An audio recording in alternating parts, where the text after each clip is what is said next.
কি অবস্থা? আসসালামু আলাইকুম, সবাই কেমন আছেন? আশা করি ভালো আছেন। আমাদের বর্তমানে বাংলাদেশে যে পরিমাণে এই বছরের মতো আগুন যে পরিমাণ ধরছে, মানুষের যে পরিমাণ অগ্নিতে ক্ষতিগ্রস্ত হয়েছে তা মনে হয় বিগত রেকর্ড ভেঙে ফেলছে। এই বছরে শত শত আগুনের মধ্যে কি মানুষ ক্ষতিগ্রস্ত হয়েছে, মানুষ মারা গেছে। শুরু হয়েছে বেলি, যতটুকু জানি শুরু হয়েছে বেলি রোড থেকে এবং শেষ হয়েছে বিমান মধ্যে। গত পরশু যে বিমানটা আগুন ধরে পাইলট সহ মারা যায়, সেটা আগুন এমন একটা জিনিস যেটা হচ্ছে মানে কি নদী আসে, এখন বন্যা হয়েছে, বন্যার মধ্যে কি মানুষ বাসি যায়, জিনিসপত্র বাসি যায়, কিন্তু ওইখানে কিছু একটা পাওয়ার আশা থাকে। আর পাইলেও ওইটা রোদের মধ্যে শুকায় অথবা যে কোনো প্রকারে খাবার হলে খাওয়ার কোনো সুযোগ থাকে, কিন্তু আগুন এমন একটা জিনিস যেটা হচ্ছে মানুষকেও পুড়িয়ে ছাই করে দেয়, তার স্বপ্নগুলোকে পুড়িয়ে ছাই করে দেয় এবং তার জিনিসপত্র সবকিছু পুড়িয়ে ছাই করে দেয়, মাটি সহ ছাই করে দেয়। আগুন এমন একটা রিস্কি জিনিস।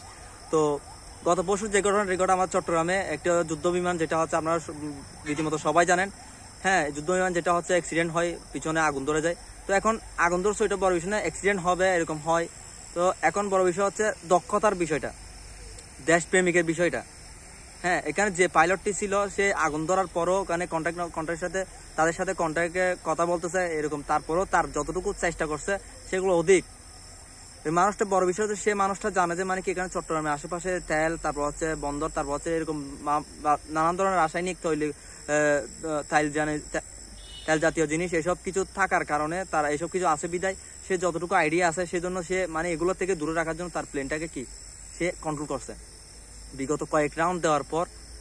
তারপরও যখনই সে মানে কি আর রাখতে পারতেছে না, আগুন বেশি হয়ে গেছে, তখন ওর প্লেনটাকে এভাবে ফ্লাইটের মধ্যে ছাড়া নেই, প্লেনটারে এভাবে ছাড়ছে একদম মানে কি ডাউনের মধ্যে, যাতে ডাইরেক্ট সাগরে পড়ে। দেখেন কতটা সিরিয়াস, মানে কি সে একটা মানুষ মনে করেন নিজের জীবন বাজি রেখে দেশের জন্য, দেশের কোটি কোটি সম্পদ রক্ষার জন্য, দেশের অর্থের জন্য কয়জনে পারে? ও 1971 সালের মতো যারা নিজের জীবন বাজি রেখে দেশকে স্বাধীন করছে, এই মানুষটাও সেম নিজের দেশের অর্থের জন্য নিজের জীবন দাবি দিয়ে মানে বিদায় দিয়ে দিছে, বিসর্জন দিয়ে দিল। তো পাশের তো অনেক পাইলট ছিল, তাকে সে লাভ দিছে। অবশ্যই এ লাভ দেওয়ার জন্য তার মানসিক মানে জ্ঞানটা ছিল না, অজ্ঞান হয়ে সে পানিতে পড়া যায়, অবশ্যই সে মারা যায়। এখন বর্তমানে কয়জনে পারে ভাই নিজের জীবন বাজি রেখে দেশকে বাঁচাতে? হ্যাঁ, আগে অনেকে ছিল, অনেক বাহিনী ছিল, কিন্তু এক বর্তমানের মধ্যে নাই। সবাই যার যার স্বার্থ চিনে, যার যার জীবন চিনে। কিন্তু এই মানুষটা দেশপ্রেম, দেশের অর্থের জন্য নিজের জীবন বাজি রাখলো। তারা সেলুট জানানো খুবই প্রয়োজন, তারা সেলুট জানাইতে অবশ্যই হবে। তো সবাই তার জন্য দোয়া করবেন, তার জন্য আল্লাহ জান্নাত বাসী করুক।